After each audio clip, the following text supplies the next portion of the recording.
Terve! Olet ehkä kuullut puhuttavan kumppanuuskasveista.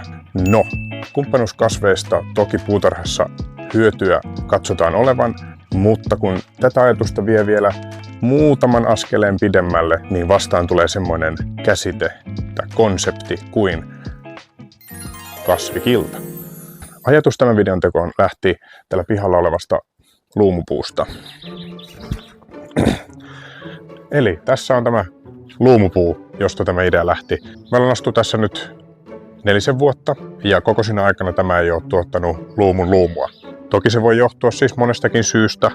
Voi olla, että tämä tarvitsee ristipölytyksen ja sitä varten on istuttanutkin tänne toisen luumun. Voi olla, että tämä ympärillä oleva nurmikko haittaa tämän luumupuun kasvua ja vie tavallaan energiaa siltä hedelmäntuotannolta.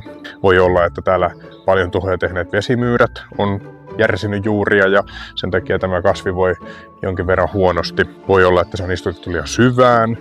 Tuo maa-aines on laadultaan heikkoa. Kaikki nämä ongelmat on lopulta hyvä pitää mielessä ja pyrkiä ratkaisemaan, mutta aloin miettimään, että olisiko tässä permakulttuurilla ratkaisua tai lähestymistapaa, jolla voitaisiin mahdollisimman moni näistä ongelmista ratkaista. Ratkaisua, joka lisäisi satoa, vähentäisi hoidon tarvetta ja vielä lisäisi luonnon monimuotoisuutta. Ja siitä syntyikin ajatus tälle videolle, eli tämän luumupuun ympärille tehdään seuraavassa videossa kilta. Mutta sitä ennen tällä videolla käydään läpi, mitä tarkoittaa kilta ja minkä monen esimerkki kilta tälle pihalle on jo itsestään aikaisemmin muodostunut.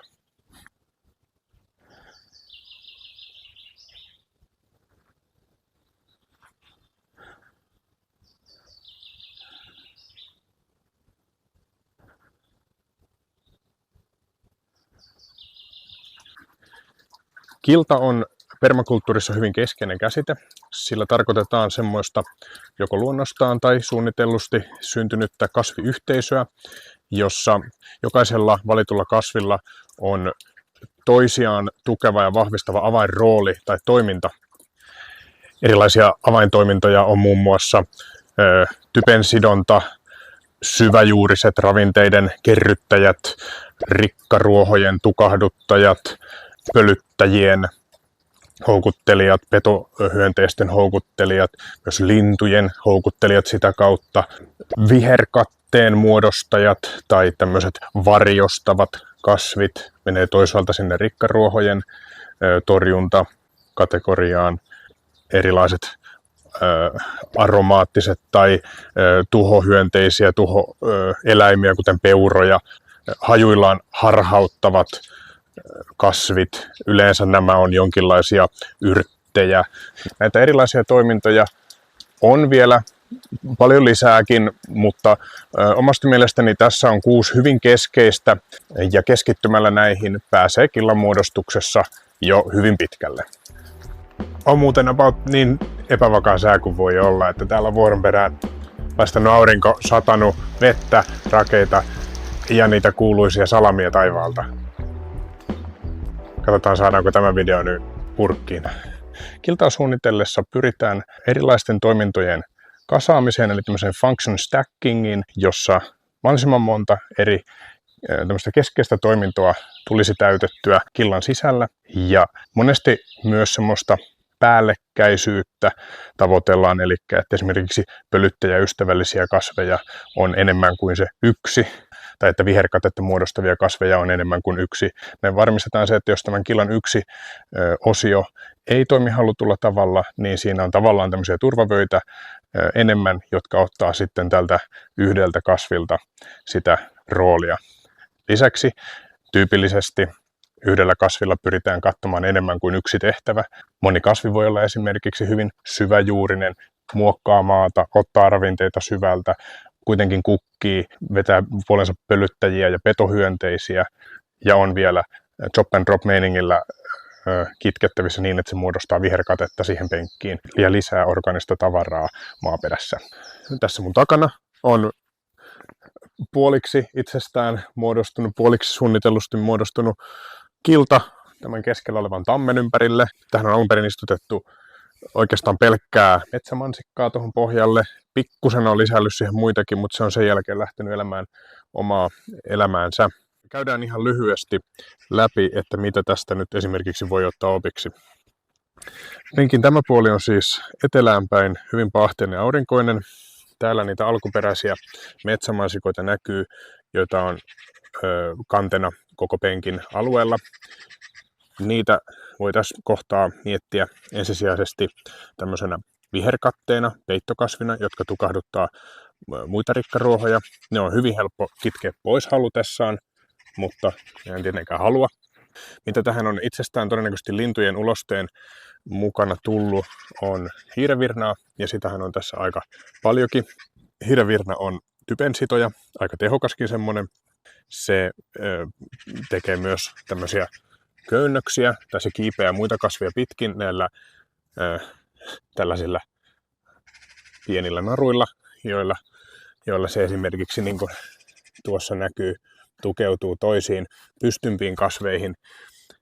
Ja tässä tavallaan sitä kerroksellisuutta ne tuleekin esiin, eli on ensin näitä tästä maapeittokasvit, on tällaisia korkean jännönsalaattia, joka kasvaa muun ylitte, ja sitä pitkin kiipeäviä köynnöksiä. Täällä on maanpeittokasvina myös leskelehtä, joka itsestään on tänne tullut. Keto- tai peltoarvokkeen on ihan varma kumpi. Täällä suunnalla kurjenpolvea, joka on myös itsestään siihen tuosta naapuripenkistä kylväytynyt.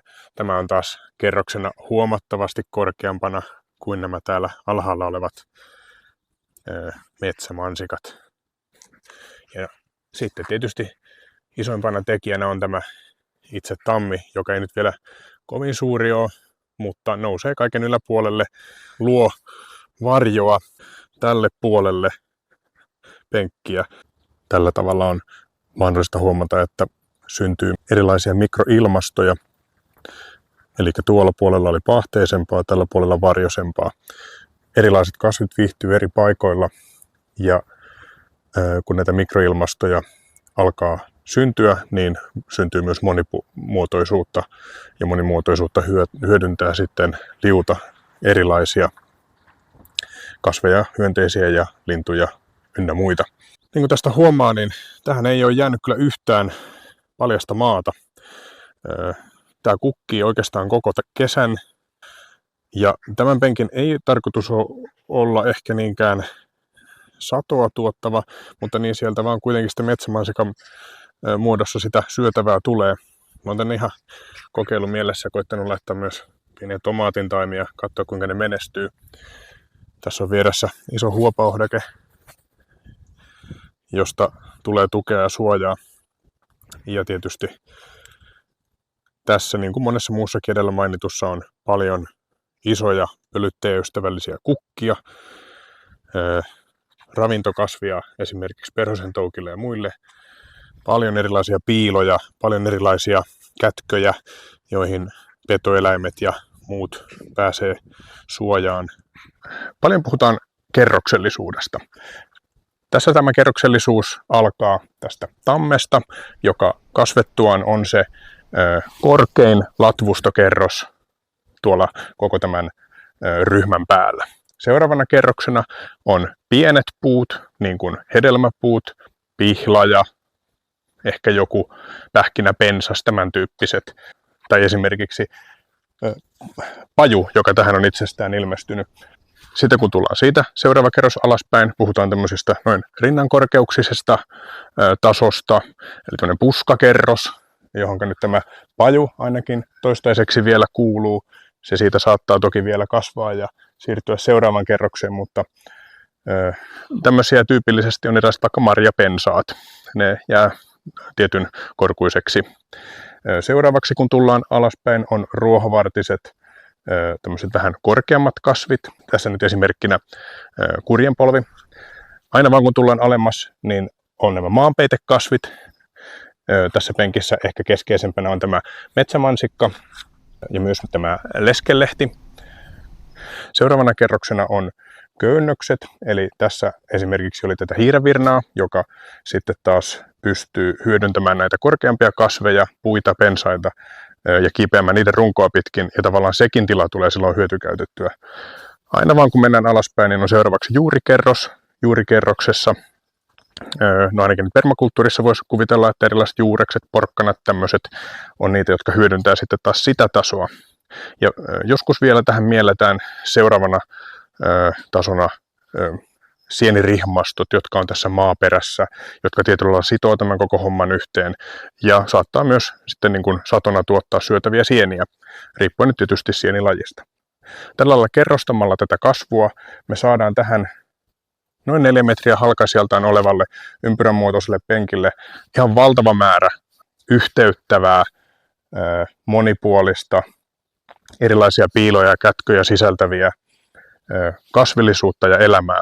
Kaikki tämä valtava monikerroksinen, pinta-alaltaan laaja kasvisto imee auringosta energiaa lehdillään. Tämä on periaatteessa voi olla täynnä tämmöistä vihreää aurinkopaneelia, ottaa energian, pumppaa sitä maahan, tuo orgaanista tavaraa maahan, ruokkii sitä mikrobistoa, joka sitten pohjimmiltaan on kaiken elämän ylläpitäjänä.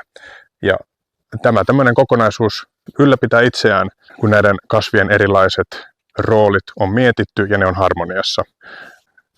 Valitut kasvit tässä tapauksessa tai valikoituneet kasvit itsestään on pääasiassa luonnonkasveja, mutta siis tässä ei ole mitään sellaista rajoitetta. Kyllä se voi aivan hyvin olla suomalaisia luonnonkasveja, voi olla hyötykasveja tai sitten voi olla puutarhakaupasta ostettuja ulkomaisia taimia, tai sitten voi olla kaikki näiden sekoitus. Sillä ei ole varsinaisesti väliä, vaan oleellista on miettiä kasvien suhteet ja roolit. Kun jokaiseen tärkeäseen rooliin löytyy joku, jonka sen tekee, niin yleensä tämä systeemi silloin lähtee toimimaan aivan itsestään. No, nyt kun tämä monikerroksellinen, monta eri tehtävää kattava, monta eri ekologista lokeroa luova, keväästä pitkälle syksyyn kukkiva mini-ekosysteemi pääsee valloilleen.